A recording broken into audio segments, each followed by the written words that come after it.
Bonsoir mesdames, bonsoir messieurs. Ça va? Bon, ben, nous aussi, ça va très bien. Figurez-vous que dans le livre dont nous allons parler ce soir, le livre de Jacques Attali qui sort demain, il nous révèle qu'il reste à l'humanité à peu près 700 millions d'années à vivre. Nous avons encore 700 millions d'années à passer sur cette Terre, et Jacques Attali a estimé que durant ces 700 millions d'années, il y aura 100 000 milliards d'êtres humains à aller et venir sur la Terre. 100 000 milliards de gens qui vont venir à la Baule, qui vont acheter des niniches, en espérant qu'il y en ait pour tout le monde, et qui vont peut-être venir nous écouter.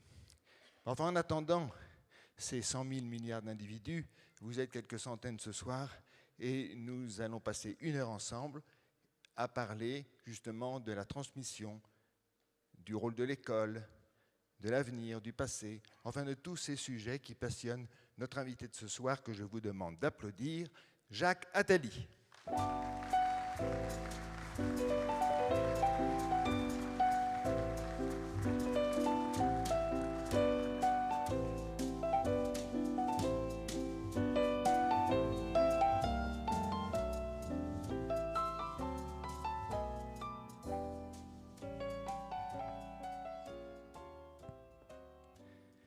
Bonsoir Jacques Attali, vous connaissez cette salle? Vous la connaissez? Je connais cette salle en effet. Elle me rappelle quelques souvenirs d'il y a 30 ans maintenant. 30 ans. Ouais. C'est une salle historique un peu grâce à vous.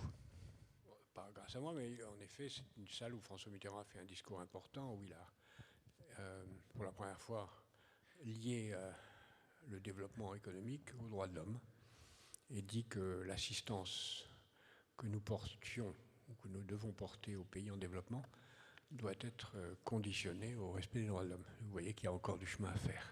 C'est le fameux discours de la Baule. Voilà. Et donc, ça fait 30 ans. En 30 ans, combien de livres avez-vous écrit? À peu près le double, 60. Écrit et publié, c'est pas tout la même chose, parce qu'il y en a que j'ai écrit et que j'ai pas publié, mais j'ai dû... voyons, 92, ça fait 30 ans, donc ça fait au moins 70 livres. Ouais.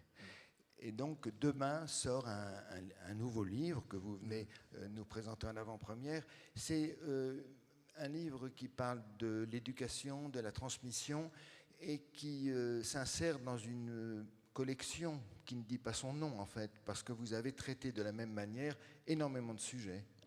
Oui, ça fait depuis très longtemps, j'essaye de comprendre l'avenir à partir d'une réflexion sur le passé, c'est-à-dire d'une recherche de l'histoire et des grands invariants qu'on peut en tirer qui permettent de comprendre l'avenir. Après tout, si on est capable de décrire les 5000 années qui sont derrière nous, on devrait pouvoir dire quelque chose des 50 années qui sont devant nous. Et j'ai fait ça dans l'ordre sur la musique, sur la santé, sur la France, sur le temps, sur le nomadisme, sur la mer, sur l'alimentation, la dette publique, sur la dette publique, sur la géopolitique, sur l'histoire de France, sur le peuple juif, sur l'alimentation, je l'ai dit tout à l'heure, l'amour, parce que j'ai fait aussi une histoire de l'amour, et les médias, et les médias, et j'en oublie sans doute parce qu'il y en avait beaucoup. Et là, j'ai voulu faire celle de l'éducation aussi. Et donc, c'est une vaste fresque de l'histoire humaine et de ses avenirs. Donc, en général, quand on s'intéresse à un sujet, c'est que quelque chose ne va pas. Non, pas forcément. D'abord, par nature, rien ne va aussi bien qu'on pourrait l'espérer d'une façon utopique. Donc, je m'intéresse à des sujets pour les comprendre, et rien n'est plus important que la transmission. Donc, même si la situation était parfaite, je pense que je m'y serais intéressé, mais la situation n'est jamais parfaite. Elle n'est jamais parfaite parce qu'elle évolue. En plus, elle évolue en permanence.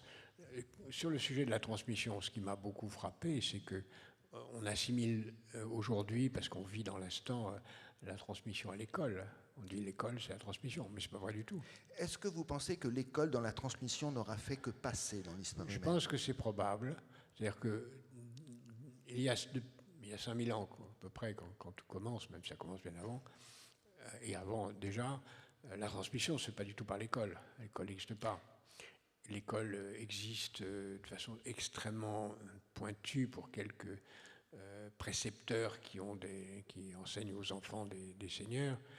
Et puis progressivement, mais très lentement, l'école s'installe. Elle est d'abord une machine de pouvoir. En Chine, c'est une machine pour l'empereur. Dans les sociétés religieuses hindouistes, bouddhistes, musulmanes, chrétiennes, elle est une école de religion. Et elle n'échappe à n'être qu'une machine à transmettre ce qui est nécessaire au pouvoir religieux ou au pouvoir impérial, que un peu dans un ou deux pays au XVIIIe siècle, pas la France, essentiellement les Pays-Bas et la Prusse, encore que la Prusse reste totalitaire, et puis elle échappe vraiment au milieu du XIXe siècle aux États-Unis et en France à la fin du XIXe siècle. Et là, on peut penser en effet que la parenthèse se ferme et que la transmission qui se fait très largement par l'école tout au long du XXe siècle, dans tous les domaines, plus que par la famille et plus que par le travail, puisque heureusement les enfants n'allaient plus travailler à 5 ans, ce qui est encore le cas pour la moitié de l'humanité, eh bien l'école a pris le pouvoir dans la mécanique de transmission pour la jeunesse, elle est en train de le perdre. C'est ça. Donc on va parler de l'avenir, des pistes que vous envisagez pour l'avenir, parce que ce qui est tout à fait intéressant et très dépaysant dans votre livre, c'est que vous remontez naturellement aux origines de l'humanité et partout dans le monde entier. Et notamment en Chine, ce qui est intéressant, c'est de montrer ce que l'on apprend, ce que l'on transmet, ce que l'on enseigne. Et en Chine, en 1000 ans avant notre ère, on enseigne ce que vous appelez les 6 arts. Oui, on enseigne essentiellement les arts nécessaires au fonctionnement de la société et au fonctionnement de l'Empire, c'est-à-dire la calligraphie, l'astrologie, l'astronomie, la religion, les rites et le respect de l'empereur. En fait, voilà, le tir à l'arc, les courses de chars. Donc ce que l'on apprend aux enfants pour que la société se maintienne, évolue avec le temps. Évolue avec le temps, en sachant, comme je vous l'ai dit, qu'en Chine, c'était pour l'essentiel une machine. Les enfants des paysans allaient pas à l'école du tout, mais les enfants des seigneurs allaient à l'école pour préparer les concours, parce qu'il fallait être fonctionnaire impérial pour avoir une bonne carrière. C'était l'obsession, être fonctionnaire impérial, ce qui reste encore vrai dans la Chine d'aujourd'hui. Et le reste était formé d'une façon familiale. Mais vous notez... Un fils de paysan devient paysan, fils de forgeron devient forgeron, et ils apprennent ça à la maison. Mais vous notez partout une certaine réticence à l'enseignement. On n'a pas envie que les gens se cultivent. Alors ça, c'est en effet, vous avez raison, c'est une obsession du pouvoir partout. J'en cite quelques exemples. J'ai cité en particulier le testament de Richelieu, qui de ce point de vue est explicite. Mais il y a plein d'expressions et d'actions de ce genre un peu partout dans le monde, en Grande-Bretagne, en Chine, partout. Il ne faut surtout pas que les gens sachent, apprennent. Parce que s'ils savent, ils vont vouloir échapper à leurs conditions. Et après tout, on n'a pas besoin que les paysans, que les enfants de paysans savent autre chose que d'être enfants de paysans. Ça ne sert à rien. Donc c'est très dangereux. Donc il ne faut surtout pas apprendre à personne. Ceux qui ont le plus systématisé ça, ce sont les Anglais, qui l'ont mis vraiment en place d'une façon absolument écrasante. En France, ça s'est fait de façon plus douce, même si, comme je le disais tout à l'heure, le testament de Richelieu, qui n'est paru que bien après sa mort, était extrêmement clair là-dessus. Surtout ne pas enseigner quoi que ce soit, ni à lire ni à écrire au peuple. Oui. En fait, on enseigne ce qui est utile à la société. Sparte forme des soldats, Athènes veut... On enseigne ce qui est utile au pouvoir. Oui, au pouvoir, oui, c'est ça. Pour maintenir le pouvoir et le renforcer. Sauf, dites-vous, alors, les religions monothéistes, pareil, utilisent la même méthode, sauf, dites-vous, le judaïsme. Alors, le judaïsme, qui est donc le premier monothéisme, enfin un des premiers monothéismes, parce qu'il y a un autre monothéisme dont on parlera très rarement, que je cite aussi, qui est celui des Gathas, enfin de Zarathustra et des Zoroastres, et même avant le zoroastrisme, qui est un monothéisme qu'on connaît très mal. Mais le peuple juif, on peut penser au moins historiquement 8 siècles avant notre ère, peut-être avant, mais en tout cas certainement 8 siècles avant notre ère, fait une obsession d'apprendre à lire et à écrire, pour garçons et filles. C'est à cause du livre? Voilà, parce que l'identité du peuple, c'est la connaissance du livre, donc il faut absolument pouvoir transmettre le livre, donc il faut connaître. Et donc ça devient une sorte d'obsession, c'est même l'identité de ce peuple. C'est le seul peuple qui va avoir ça et qui va le garder même dans l'exil. Parce que l'unité du peuple juif, ce n'est pas une terre, c'est le livre. Voilà, c'est les deux en fait. C'est une terre et un livre, mais c'est une terre quand on est sédentaire, c'est un livre quand on est nomade, ou quand on est en exil. Et l'incroyable phénomène, ça a été que cette obligation de savoir lire et écrire, garçons et filles, va persister pendant 2800 ans jusqu'à aujourd'hui. Pourquoi l'enseignement s'accompagne-t-il toujours de violence? Alors, j'essaie de raconter aussi comment ça s'est passé pour les animaux, pour les plantes, parce que les plantes transmettent aussi des savoirs. Et dans les animaux, comme pour les humains, il y a des méthodes qui ont été employées et qui restent employées encore aujourd'hui, qui sont répétition, imitation, récompense, punition. Et en fait, ce sont les principes qu'on emploie et que malgré tous les progrès, aujourd'hui ça change, on en parle tout à l'heure, mais alors la punition reste une règle. Et des punitions qui sont d'une violence incroyable dans toutes les sociétés, avec parfois, évidemment, et on le sait aujourd'hui un peu mieux, avec parfois des punitions qui sont des formes de perversion, c'est-à-dire des perversions sexuelles et des punitions qui sont plus du sadisme que d'une forme quelconque de pédagogie. C'est-à-dire qu'il y a deux manières d'apprendre à monter à cheval, par exemple. Il y a la manière de l'adjudant, c'est-à-dire violente, et puis la manière où on invite le cavalier à anticiper comme si la grâce de l'équitation vous était déjà donnée.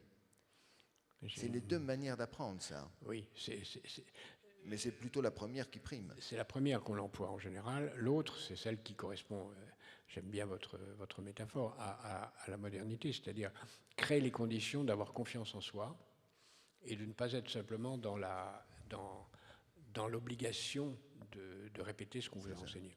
Alors, le problème avec les hommes, avec l'humanité, c'est qu'elle retombe en enfance à chaque génération. Pas vraiment. D'abord, vous dites les hommes à juste titre, parce que les femmes en sont exclues. C'est même une des... Mis à part l'exemple que j'ai donné du peuple juif et de quelques rares cas, il y a quand même une grande constante dans l'humanité, c'est jusque très récemment, les femmes n'ont pas le droit d'apprendre, mais d'une façon absolument systématique. Sauf quelques cas qui échappent et qui font des merveilles. Et c'est un combat que j'essaie de tracer aussi dans ce livre, parallèle de la conquête des femmes. Mais c'est vrai que d'une génération à l'autre, on répète les mêmes méthodes. Si on prend le cas de la France, par exemple, qui est un cas parmi d'autres que je traite aussi, mais il y a eu une obsession de l'Église à partir du IVe siècle, Ve siècle de notre ère, qui est de prendre le pouvoir sur l'enseignement romain, parce que l'enseignement romain s'était installé dans l'Empire gaulois, dans la partie gauloise de l'Empire romain. L'Église prend le pouvoir et interdit d'enseigner quoi que ce soit qui ne soit pas le savoir religieux. Et interdit en particulier tout le savoir grec, tout le savoir romain, c'est-à-dire toute la science, ce qu'on appelle philosophie, c'est pas de la philosophie, c'est de la science, tout ça est interdit. Il va progressivement ressurgir, essentiellement avec une rupture absolument majeure qui va être la réforme. Et l'imprimerie. L'imprimerie et la réforme, c'est la même chose. L'un est lié à l'autre. Et c'est la réforme qui va, d'abord parce que Luther, même si c'est un antisémite forcené, va reprendre l'obsession juive de il faut que tout le monde sache lire, il ne faut pas qu'on fasse confiance aux prêtres, il faut que tout le monde lise la Bible, et donc il faut absolument apprendre à lire à tout le monde. Donc il va pousser, sans réussir vraiment, à faire en sorte qu'il y ait des écoles un peu partout. Ça va arriver non pas chez lui en Allemagne, enfin dans les provinces allemandes où il se trouve, mais d'abord aux Pays-Bas, premier pays de la réforme, où on apprend à lire, premier pays où l'enseignement devient obligatoire, mais enseignement obligatoire de la Bible et pas du reste. Alors il faudra encore un siècle et demi pour qu'on passe à autre chose. Vous pensez que sans l'imprimerie, la réforme n'aurait pas eu le succès qu'elle a eu? Ah ben par définition, c'est certain. C'est fascinant à voir. Enfin, c'est fascinant à voir. Quand l'imprimerie apparaît, peu de gens savent que le premier texte qui est imprimé, c'est les indulgences. Les indulgences, c'est des papiers, on vous donnait un papier. Alors ça, c'est l'Église catholique. L'Église catholique. On vous donne un papier, vous payez pour le papier, vous l'achetez, et il y a écrit dessus, vous êtes pardonné tous vos péchés. Voilà, vous gagnez des siècles de paradis. Voilà. Ce qui était tout à fait nécessaire parce que Rome était, l'Église était ruinée. En plus, ils avaient commencé à construire cette merveille qui est Saint-Pierre. Ils ne savaient pas comment faire, donc les indulgences ont payé Saint-Pierre. Bon. Luther apparaît. Donc la première chose qui est imprimée, ce n'est pas la Bible, contrairement à ce qu'on croit, c'est les indulgences. Ensuite, Luther apparaît à ce moment-là. Alors, pourquoi est-ce que Luther apparaît en même temps que l'imprimerie? C'est un de ces mystères de l'histoire humaine. Mais il va tout de suite comprendre que l'imprimerie va être un instrument majeur pour lui. Il va lui-même traduire la Bible en allemand, il va lui-même la faire imprimer. Et jusqu'en 1540, l'imprimerie c'est 1470 à peu près, jusqu'en 1540, le tiers des livres imprimés en Allemagne, c'est les œuvres de Luther. C'est dire l'importance qu'il leur a pris. Et il va vraiment révolutionner alors l'Église va réagir et va essayer de... Avec le Concile de Trente. Avec le Concile de Trente et avec une autre forme d'enseignement incroyablement moderne qui va être les jésuites, qui vont, eux, aussi révolutionner la pédagogie avec une intelligence redoutable. Alors, ce qui est intéressant aussi dans votre livre, c'est les différentes méthodes de pédagogie, les différentes méthodes de transmission. On s'interroge non pas sur ce qu'il faut transmettre, mais sur la manière de le faire. Oui. Et jusqu'à nos jours, oui. Évidemment. Et vous citez notamment l'empereur, dont j'oublie le nom, Quintilien, au 1er siècle, qui avait des principes révolutionnaires. Mai 68 date de... Attendez, voilà, voici ce qu'il dit notamment. Tout ce qu'il faut savoir, qu'on l'apprenne toujours de bonne heure.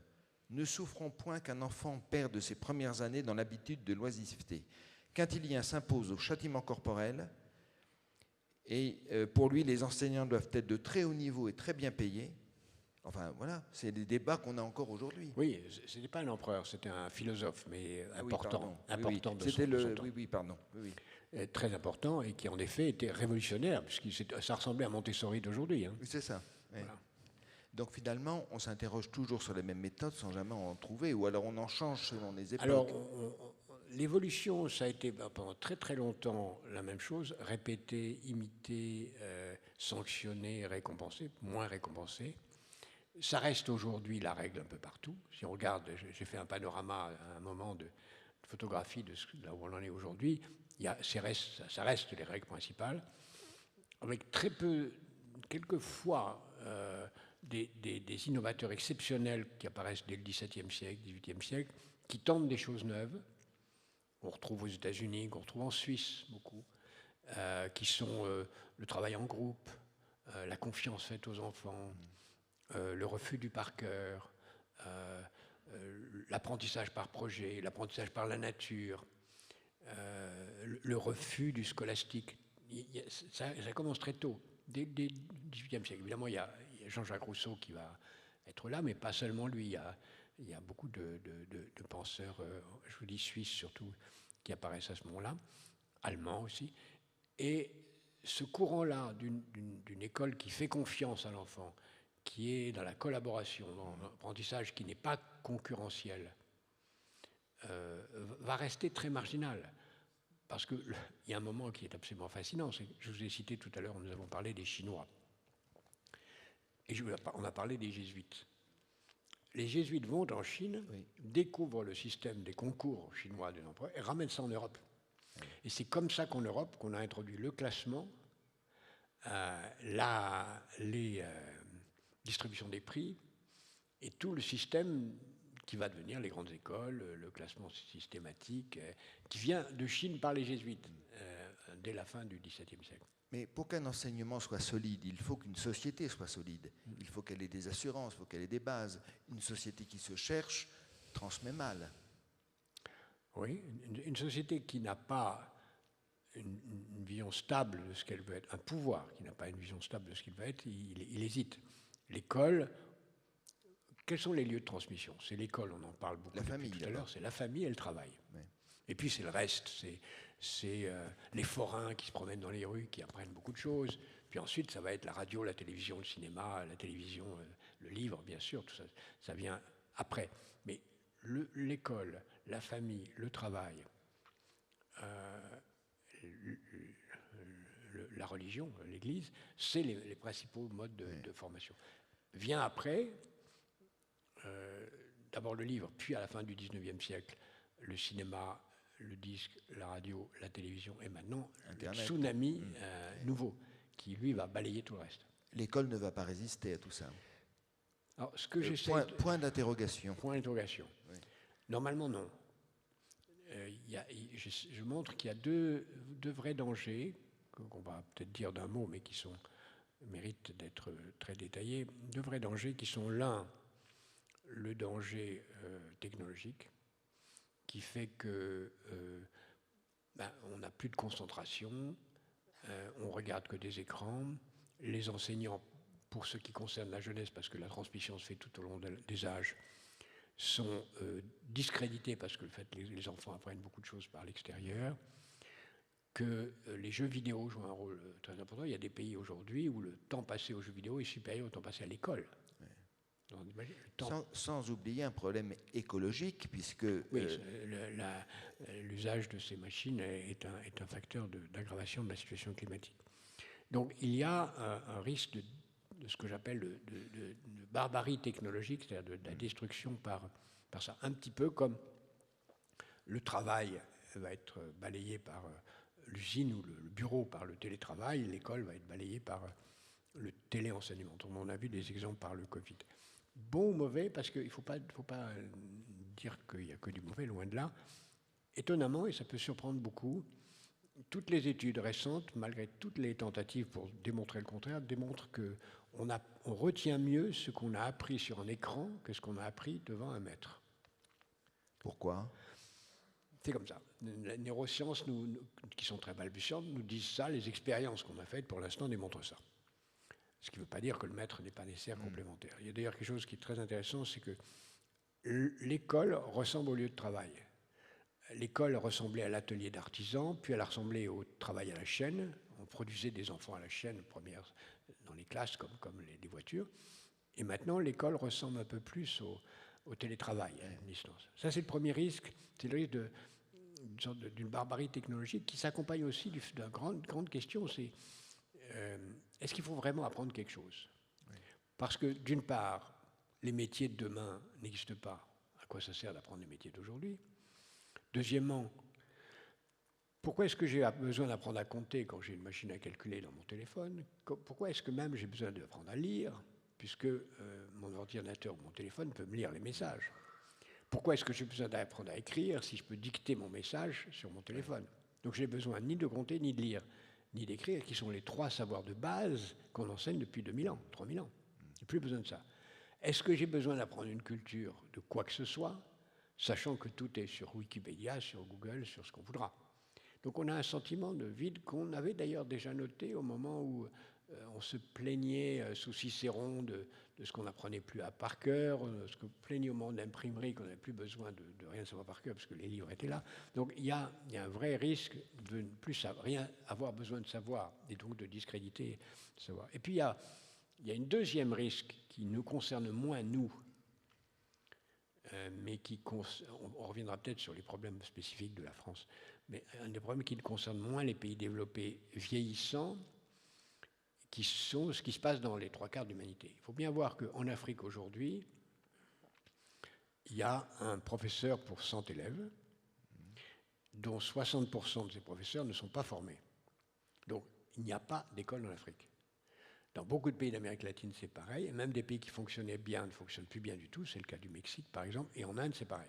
Et en France, on en manque. Alors en France, c'est un cas différent, on y reviendra, mais il faut bien noter que une grande partie de l'humanité, surtout celle dont la croissance démographique va être gigantesque, on sait que l'Afrique, ça va être le continent le plus peuplé du XXIe siècle, on n'apprend plus. On peut même dire que ce qui s'est passé avec le Covid a entraîné une aggravation, non pas passagère, mais définitive, puisque 80% des enfants n'ont pas été à l'école dans ces pays, c'est-à-dire 1,5 milliard de personnes, pendant presque 2 ans, que sur ceux qui n'ont pas été à l'école, 40% n'y retournent plus après le Covid, parce que les parents les ont utilisés à travailler, ils en avaient besoin d'eux, ils n'en vont plus à l'école, et que sur ces 40% qui n'iront plus jamais à l'école, 80% sont des filles, qui, n'allant plus à l'école, vont se marier très jeunes, ils seront mères jeunes, illettrées. Donc vous voyez le dommage irréversible que ça cause. Donc il y a un danger d'une barbarie de l'ignorance dans une très grande partie de l'humanité, que d'ailleurs le numérique peut combler, puisqu'on peut imaginer d'enseigner par numérique pour combler cette absence d'enseignants. Donc il y a des réponses, on pourrait en parler. Le cas de la France est un cas particulier. Dans les pays développés, il y a 2 systèmes qui marchent bien, qui sont le système coopératif, où on fait confiance aux élèves, dont le modèle absolu est la Finlande, qui marche très bien. Les profs sont aussi bien payés que les médecins. Il n'y a pas de notation jusqu'à 14 ans. Les professeurs ne sont pas inspectés. Ils enseignent ce qu'ils veulent, sous réserve d'un programme général. Il n'y a pas plus de 12 élèves par classe, 12 à 14. Les résultats sont excellents. Exemple extrême inverse, qui marche aussi très bien, Singapour, Corée du Sud, notation à partir de 3 ans, tension extrême sur les élèves, concours permanent, mais aussi profs bien payés, beaucoup de moyens sur l'éducation, part du PIB consacré à l'éducation de l'ordre de 7-8%, nous on est à 5%. Beaucoup de taux de suicide chez les enfants, mais si on regarde les résultats, ils sont exceptionnels. Nous, on n'est ni l'un ni l'autre. On a parfois des professeurs extraordinaires, la plupart des cas sont fantastiques. On a beaucoup d'expérimentations de très haut niveau, des profs qui essayent des choses nouvelles en permanence dans la direction finlandaise surtout. Mais malgré tout, aujourd'hui, on est en train de décroître partout. On est en train de décliner partout. Et alors vous notez notamment le modèle suédois, oui, qui est mort en 20 ans. Alors c'est ça qui est terrible avec l'éducation. La Suède, dont je raconte l'histoire depuis le Moyen-Âge aussi, en passant, parce que j'ai suivi un certain nombre de pays, la Suède a été très en avance, très en avance. Puis ils ont fait toute une série d'erreurs, et maintenant c'est une catastrophe. Alors en France, on a une réforme par ministre, pratiquement depuis 50 ans. Une réforme par ministre tous les 2 ans. Voilà. Alors, est-ce que ça veut dire qu'ils ne savent pas, personne ne sait où on va, personne ne sait... On n'a pas de stabilité, on n'a pas fixé des règles, et comme on est parti d'un modèle très impérial, très chinois, très concours, dont moi-même j'ai été à la fois le bénéficiaire et la victime, mais plutôt le bénéficiaire que la victime, un modèle extrêmement hiérarchisé, on n'apprend pas les méthodes nouvelles qui sont, ou très peu, à travailler ensemble, à faire des projets. Le maître enseigne, voilà. Les élèves écoutent. Même si maintenant, tous les maîtres savent que ce n'est pas vrai du tout. Je pense qu'il y a peut-être des enseignants dans cette salle, ils savent que ce n'est plus du tout le cas. Oui. Mais ça reste quand même le principe. Est-ce que la mainmise de la famille sur l'enfant est bonne? Si elle est trop lourde, par exemple, vous citez un professeur de la faculté de droit de Strasbourg en 1839 qui dit ceci sur la puissance paternelle. C'est effrayant. Le père peut soumettre l'enfant à des sensations plus ou moins douloureuses et le priver de sa liberté pendant un temps plus ou moins long. C'est-à-dire que vraiment, il a tout pouvoir. Je dis aussi qu'à l'heure où nous parlons, il y a un très grand nombre de pays où la punition corporelle est encore légale. Elle est même autorisée. Oui, mais l'école peut protéger l'enfant de cette... Elle peut protéger l'enfant, mais elle aussi, la punition corporelle existe aussi à l'école, et en particulier... Pas en France. Pas en France, non. Mais bien sûr que non. Mais la famille, c'est très variable suivant les milieux sociaux, etc. Mais l'enfant échappe à la famille de plus en plus jeune, d'abord par les réseaux sociaux et les différents accès qu'il a à l'extérieur, qui parfois est très bon, parce que ça lui permet d'avoir accès à des tas de choses que la famille ne dispose pas. L'enfant peut aussi se trouver en situation, dans certains pays qui en bénéficient, comme au cas de la France, d'avoir un encadrement périscolaire. Parce que le temps passé dans le périscolaire est dans certains pays supérieur au temps passé à l'école. Périscolaire, c'est le sport, c'est la cantine. C'est toute une série de gens qui voient les enfants tout au long de la journée et qui ont une dimension pédagogique. Et donc tout ça joue un rôle qui complète ou contredit la famille. Mais est-ce qu'on ne demande pas trop à l'école? Est-ce que la famille finalement ne se défausse pas de ses responsabilités sur les On ne enseignants? peut pas généraliser, mais il faut bien voir. D'une part, l'enseignement maintenant va être tout au long de la vie. Donc, parler des enfants, c'est bien, mais la transmission, c'est tout au long de la vie, parce qu'on ne fera plus le même métier. Oui, c'est avant l'école et après l'école. En permanence. On est dans la première génération où on apprend à des enfants des connaissances qui ne leur serviront jamais parce qu'elles seront dépassées, et des métiers qui n'existeront pas plus quand ils seront en situation d'exercer un métier. Je donne des exemples de métiers qui vont arriver et de métiers qui vont disparaître. Donc, ce qu'il faut apprendre, ce n'est pas des métiers, ni même des connaissances. Ce qu'il faut apprendre, c'est des valeurs, c'est travailler ensemble, c'est la curiosité, c'est la méthode, toute une série de choses qui peuvent servir ensuite à apprendre autrement d'autres choses en permanence. Vous êtes vous-même hyper diplômé.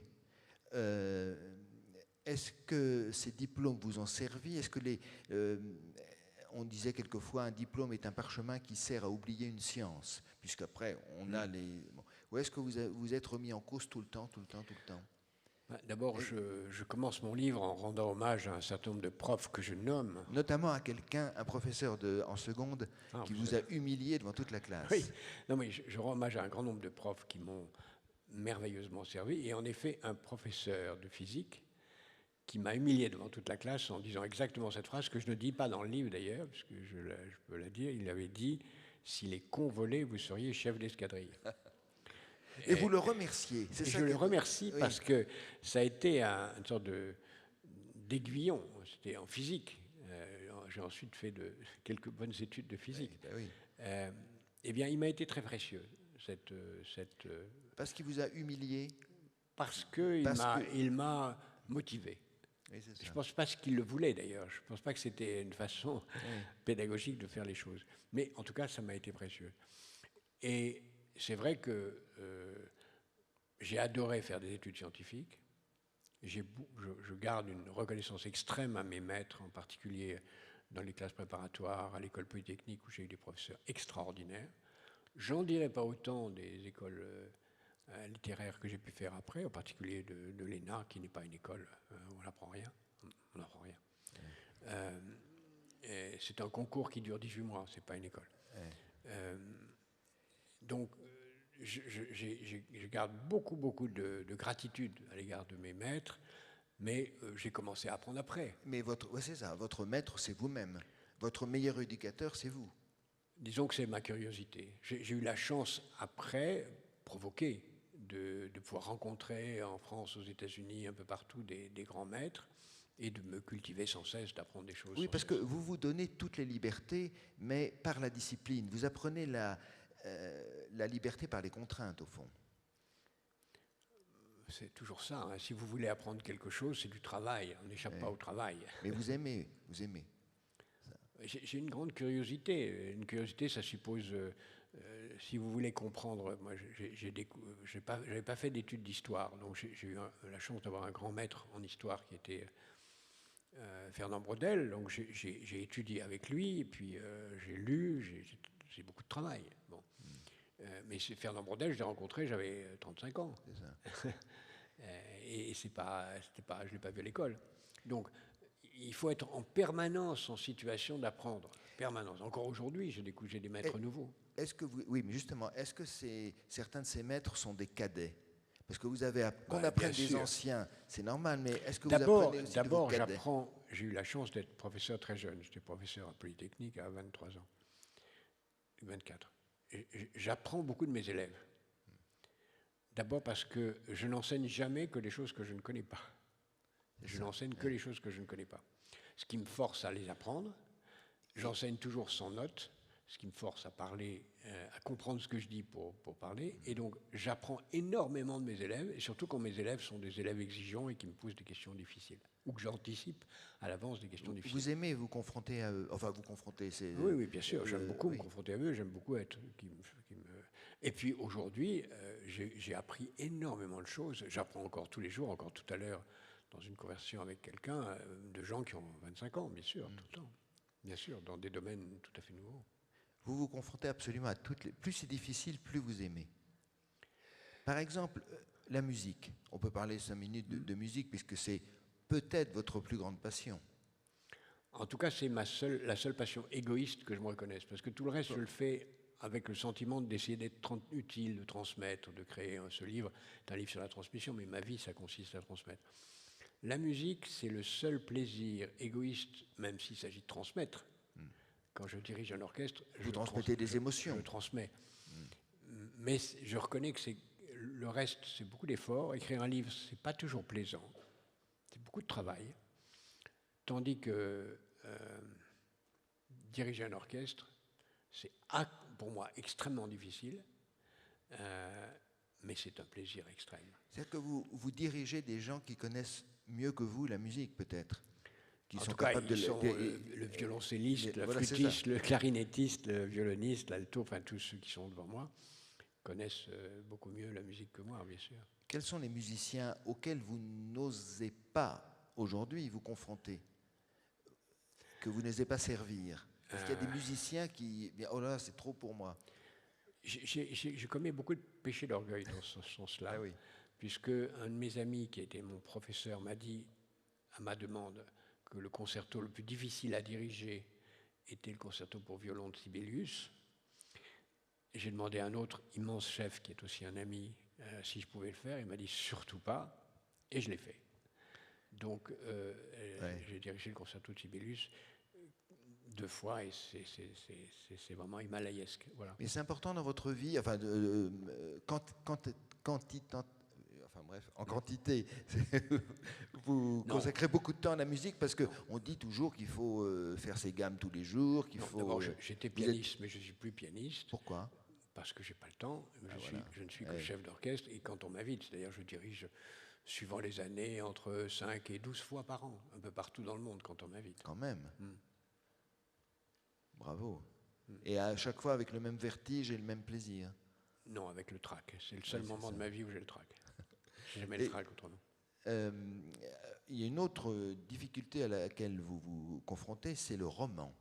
Parce que ça, au fond, je ne dis pas que c'est simple d'écrire un livre d'histoire ou de géographie ou de politique, mais on prend des renseignements, on mène l'enquête, et puis on collecte, et on essaie de donner un sens. Tandis que le roman, c'est une liberté. Et vous avez écrit plusieurs romans. On va parler du livre de Raison, qui est aussi un livre de transmission. J'adore écrire. Et pour moi, les essais, j'ai écrit des essais, des romans, des pièces de théâtre, des biographies. Donc, chacun appelle une curiosité différente. J'adore écrire des romans, mieux que tout autre. D'ailleurs, mes plus grands succès de vente sont mes romans. C'est pour moi un plaisir. Si j'avais à citer un seul de mes livres, je citerais un roman. C'est La vie éternelle, je crois. La vie éternelle, oui. La vie éternelle, roman, qui est mon premier roman, qui a été un très grand succès international et qui pour moi est vraiment... J'ai dit beaucoup de choses que je voulais dire dans ce livre. Et puis depuis, j'adore écrire des romans. Et là, c'est en effet un roman... Alors, le livre de Raison, c'est l'histoire d'une famille. Je dirais c'est c'est idiot de dire... mais j'aime bien dire des idioties. On a le droit. C'est l'anti-Rougon-Macquart, parce que Zola, dans les Rougon-Macquart, disait une famille, il y a une cohérence, il y a des choses qui passent de génération en génération. Et vous, votre famille, la famille Chardin, au contraire, vous montrez que confrontés aux mêmes événements, les réactions sont totalement différentes et même antagonistes.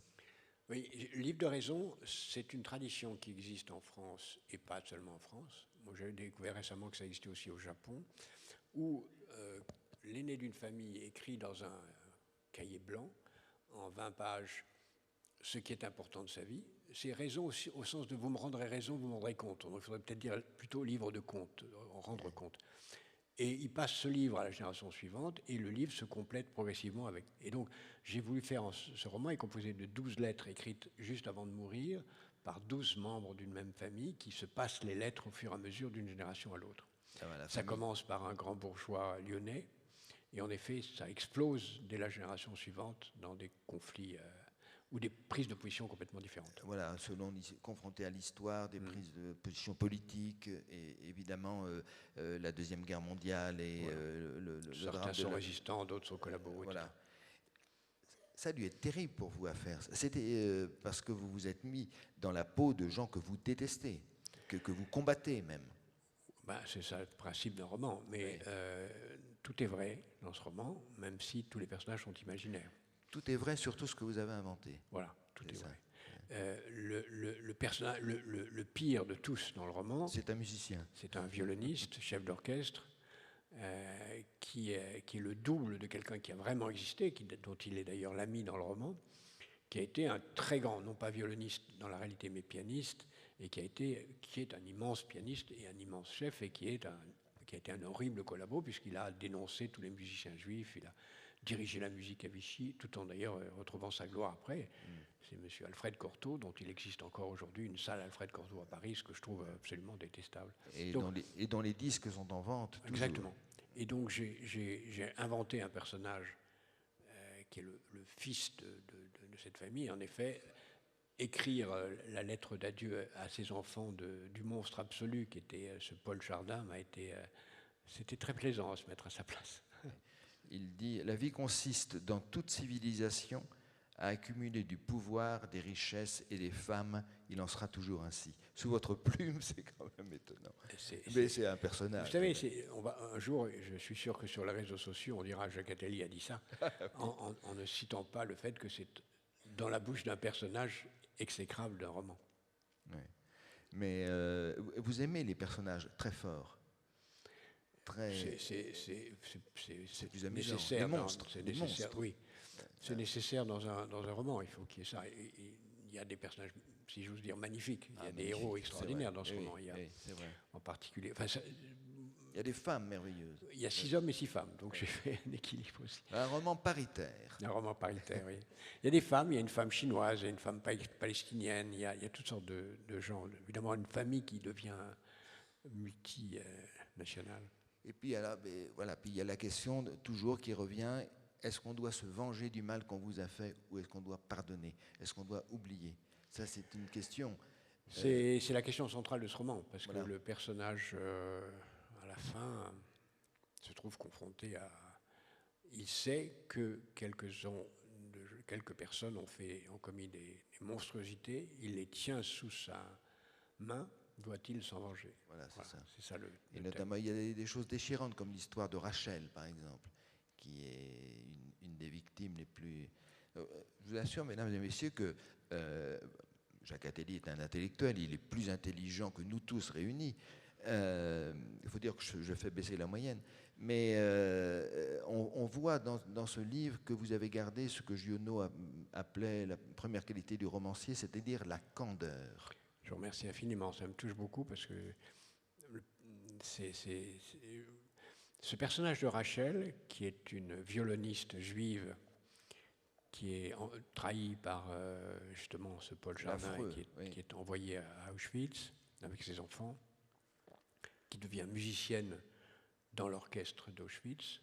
Et j'ai retrouvé, ce qui n'était pas facile, les conditions de vie détaillées de ces musiciens de l'orchestre d'Auschwitz, et évidemment sa vie et ce qu'elle écrit à son fils, qui est de l'autre côté des barbelés, lui aussi à Auschwitz, qui a 16 ans, dont elle ne sait pas s'il est encore vivant, ni si la lettre va lui arriver, etc. J'ai eu beaucoup d'émotions à l'écrire. Ah, j'imagine. Et on a beaucoup d'émotions à vous lire. Ce sont de belles émotions. Merci. Justement, les femmes, il ne me semble pas que vous ayez écrit un livre sur l'histoire des femmes.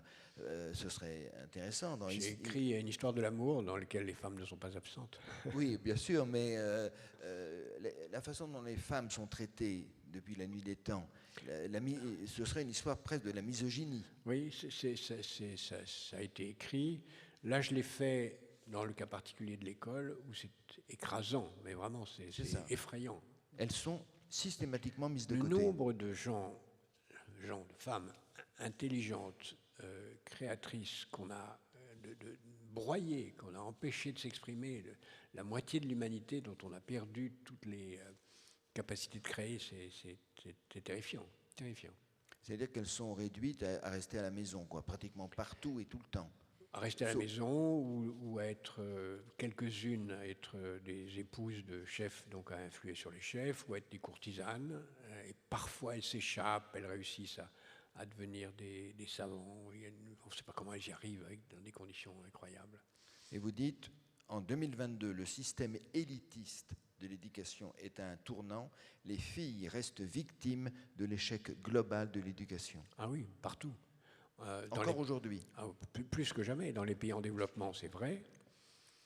C'est même terrible. Les pays en développement, on en parle ici, dans ce lieu où on aurait dû essayer d'avancer pour régler ça, mais c'est terrible.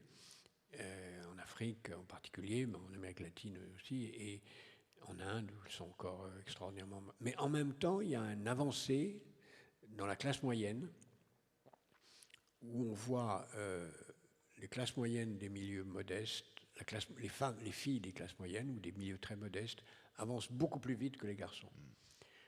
Si vous regardez même dans les quartiers qu'on appelle QPV en France, les filles s'en sortent beaucoup mieux que les garçons.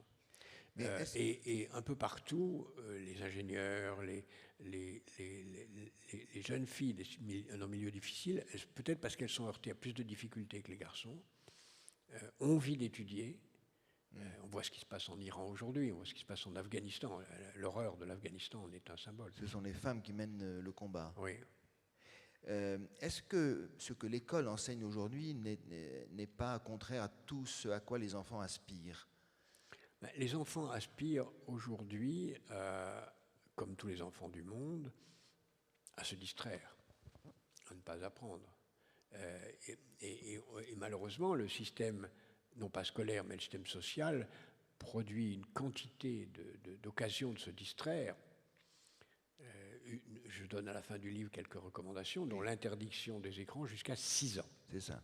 6 ans, pas 3 ans, 4 ans, 6 ans. Parce que les écrans sont une drogue extraordinairement précieuse et utile quand on a la maîtrise de pouvoir s'en décacher, de ne pas la regarder tout le temps, etc. Mais qui, pour un enfant, va le faire s'obséder vers des activités ludiques qui peuvent être très, si elles étaient bien faites, très créatrices, parce qu'il y a des jeux éducatifs formidables, vraiment formidables. Mais c'est malheureusement pas ça qu'on voit surtout. Alors c'est un livre très pratique parce qu'en effet, à la fin de votre livre, vous donnez 20 recommandations pour le monde, 20 recommandations pour la France et 20 recommandations pour le lecteur. Donc finalement, on a que c'était une to-do list, 3 to-do list qu'on a qu'à suivre. Le problème de l'enseignement, c'est que ça va coûter de plus en plus cher puisqu'on va avoir à enseigner et à transmettre à 9 milliards d'individus. Ça veut dire plus de professeurs et plus d'argent. Oui, plus de professeurs et plus d'argent. En gros, il faut doubler le budget de l'éducation nationale partout dans le monde, à l'échelle mondiale. Ça veut dire dépenser moins pour d'autres choses. On ne dépense entre 4 et 6-7% du PIB pour l'éducation nationale. C'est pas grand-chose. Bon. On a fait croître le budget du téléphone, de la télévision, de l'ordinateur, des jeux vidéo d'une façon exponentielle. On a réduit le budget de l'éducation, de l'alimentation d'une façon excessive. On a réduit le budget de l'éducation, reste stable. Donc ça ne va pas. Donc il faudrait que la part de l'éducation dans les dépenses privées et publiques augmente. Pensez-vous qu'on apprend plus vite qu'autrefois? Oui. Les méthodes pédagogiques ont beaucoup progressé. D'abord, autrefois, qu'est-ce qu'on apprenait? Dans la mesure où les métiers étaient très répétitifs, on n'avait pas besoin d'apprendre grand-chose. Un fils de paysan, il allait au champ à 6 ans, et puis c'était réglé.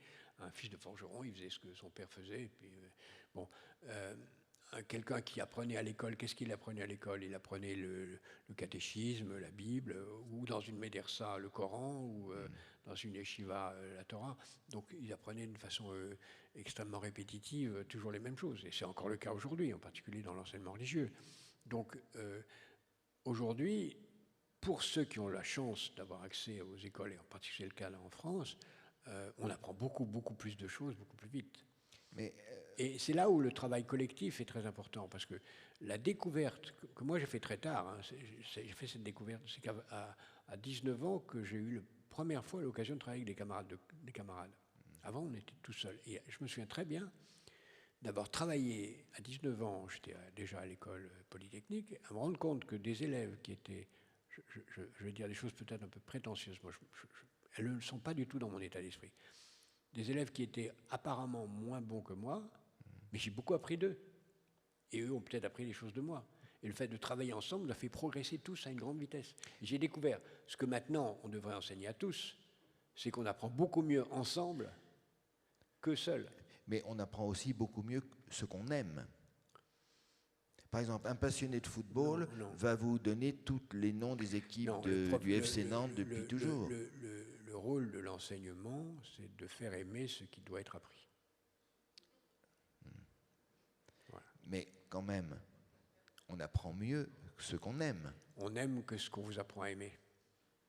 Ah non, vous avez des goûts que d'autres n'ont pas. Un type qui aime le tiercé connaît... oui, mais il aime le tiercé parce qu'il ne connaît pas Bach. Si on lui apprenait à découvrir Bach ou les Beatles, il aimerait Bach ou les Beatles, ou Castaneda, je vous dis n'importe quoi.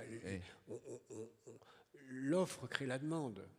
Mais mettre quelqu'un en face je suis optimiste de ce point de vue, mettre quelqu'un en face de l'immensité du savoir disponible fait qu'on aurait envie d'aimer bien d'autres choses que ce qu'on est contraint d'aimer parce qu'on n'a pas accès à autre chose. Si je préfère les courses de chevaux... Non, vous ne préférez pas les courses de chevaux. À l'histoire du Moyen-Âge, vous ne préférez pas les courses de chevaux, vous n'avez accès qu'aux courses de chevaux.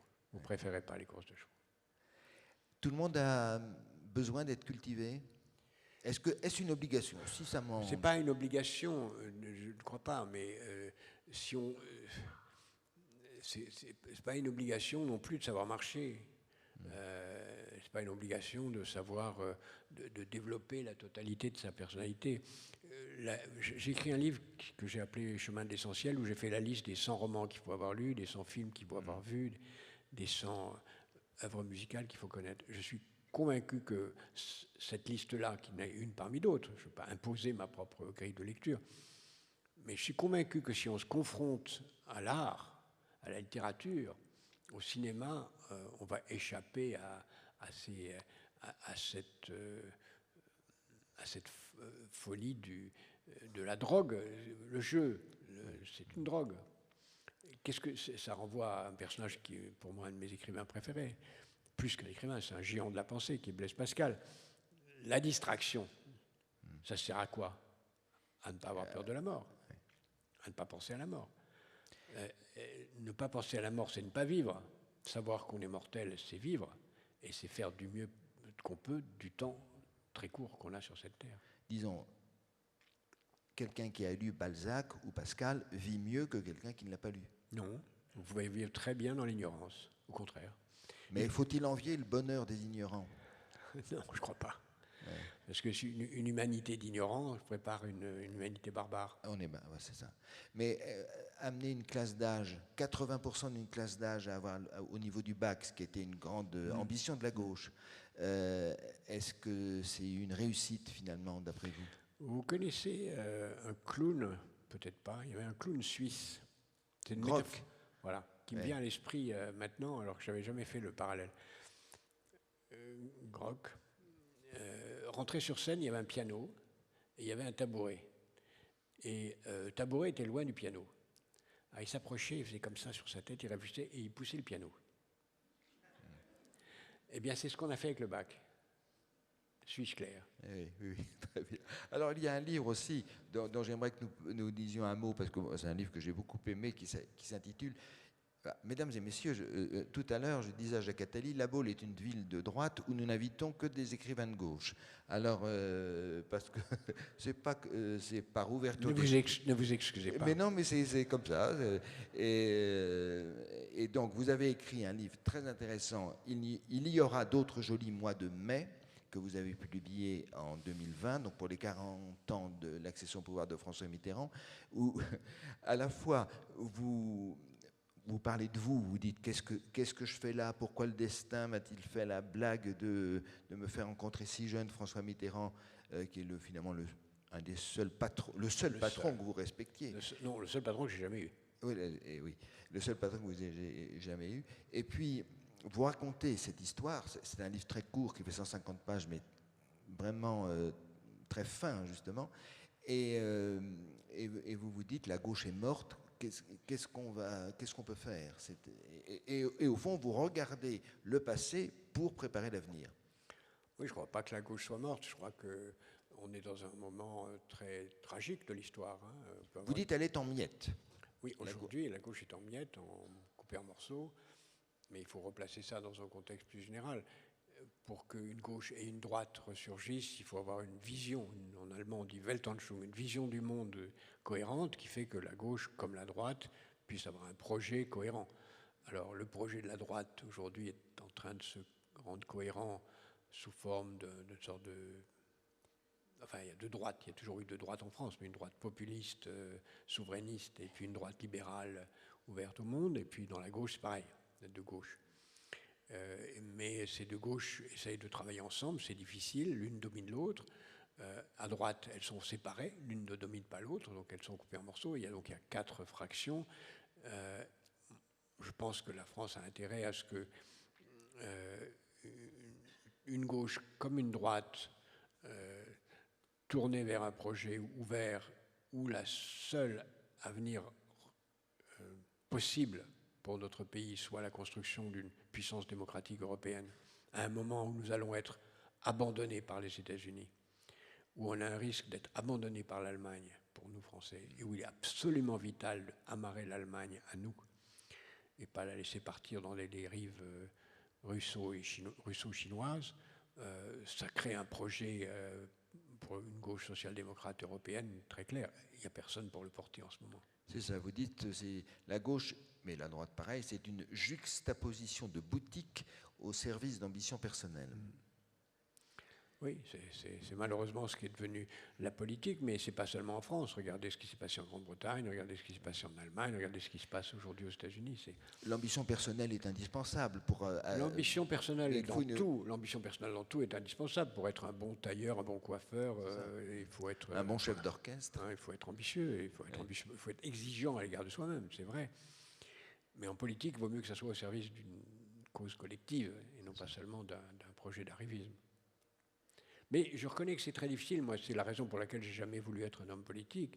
C'est que c'est un métier terrible. C'est un métier qui d'abord, il vous oblige de penser que vos amis ont raison et que vos ennemis ont tort. Ce qui est absurde. Moi, il m'arrive de penser que quelqu'un qui ne pense pas comme moi, il dit « Ah, vous avez raison ». Mais ça ne se dit pas en politique. C'est-à-dire que vous avez choisi finalement les livres. Votre pouvoir, c'est exercé par les livres qui, dites-vous, auront à terme beaucoup plus d'influence que des fonctions éphémères.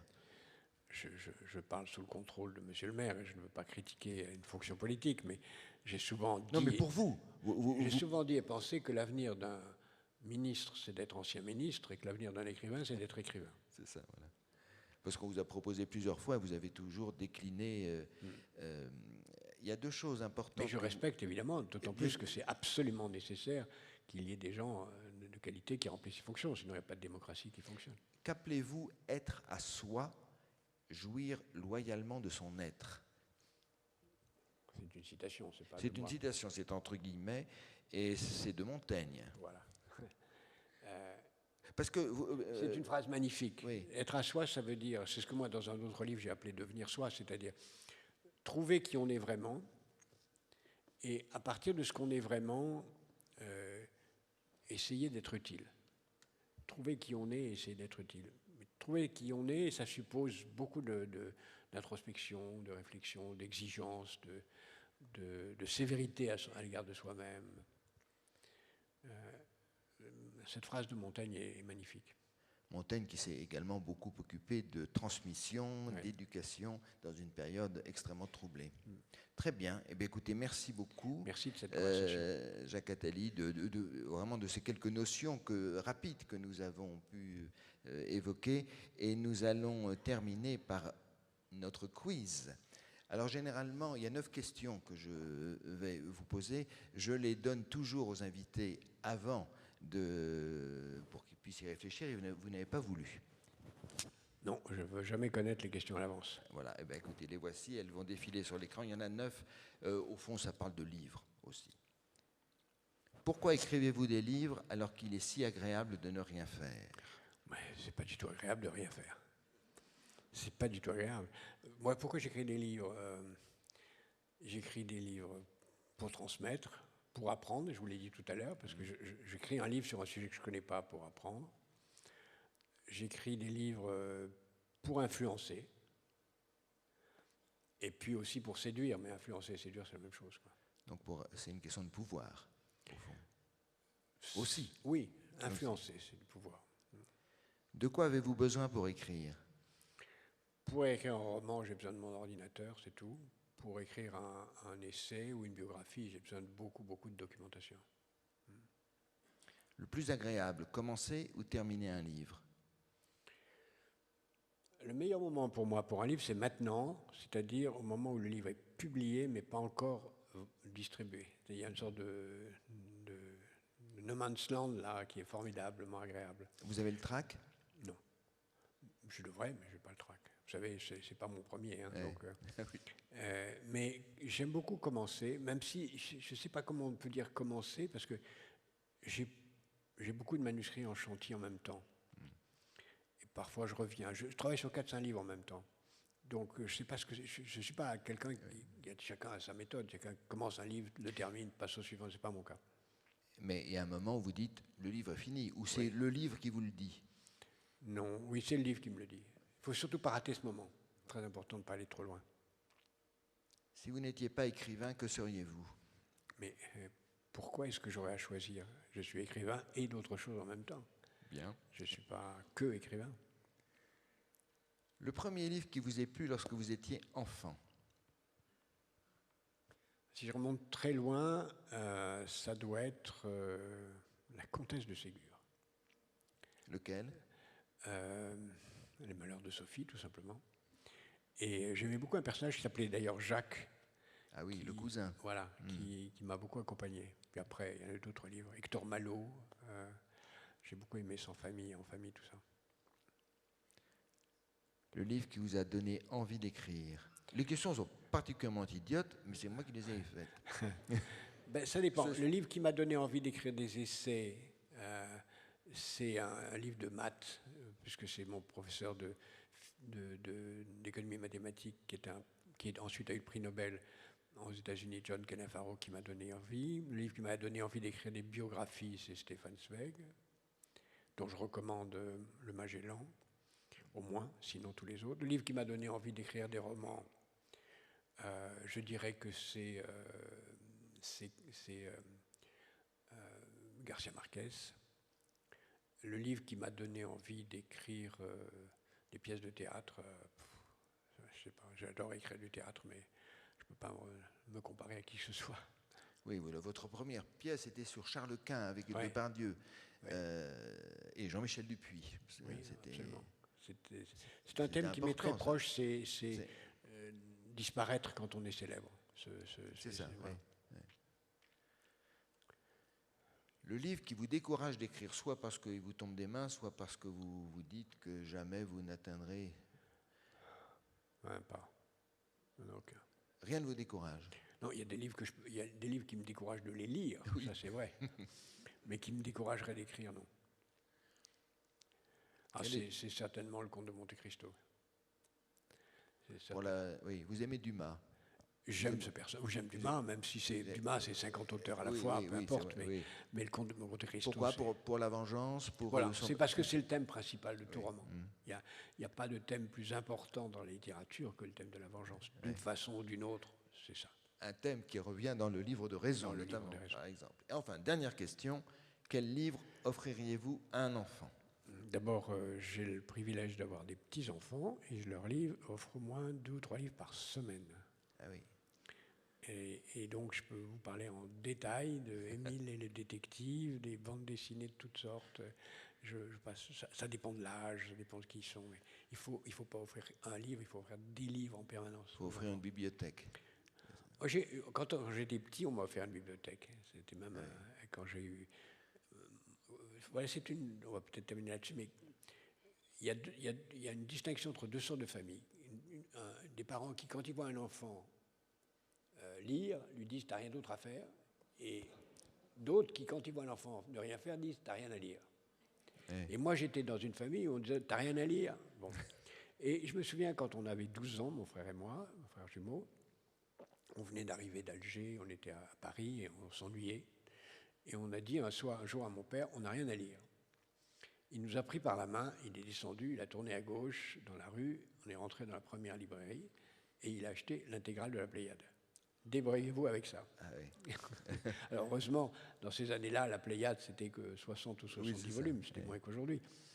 Mais il faut non pas offrir une bibliothèque, parce que c'était à 12 ans, la Pléiade, c'était peut-être un peu too much, mais il faut lire. On comprend la vénération que vous avez pour votre père, que vous remerciez d'ailleurs au début de votre livre. Merci, Merci à vous. Jacques Attali, d'être venu nous voir et de nous parler en avant-première de vos histoires et avenir de l'éducation. Vous allez pouvoir retrouver vos lecteurs et nous nous retrouvons, mesdames et messieurs, le 19 janvier avec un de vos amis, Jean-Pierre Elkabbach. Absolument, c'est un ami. Dont vous parlez Il y aura d'autres jolis mois de mai, et Elkabbach publie ses souvenirs, et je pense qu'il va parler aussi de ce fameux débat de 1981 où il a été question de la peine de mort. Il livrera sa version. Voilà, il y aura les deux versions. Merci, bonne soirée, à bientôt.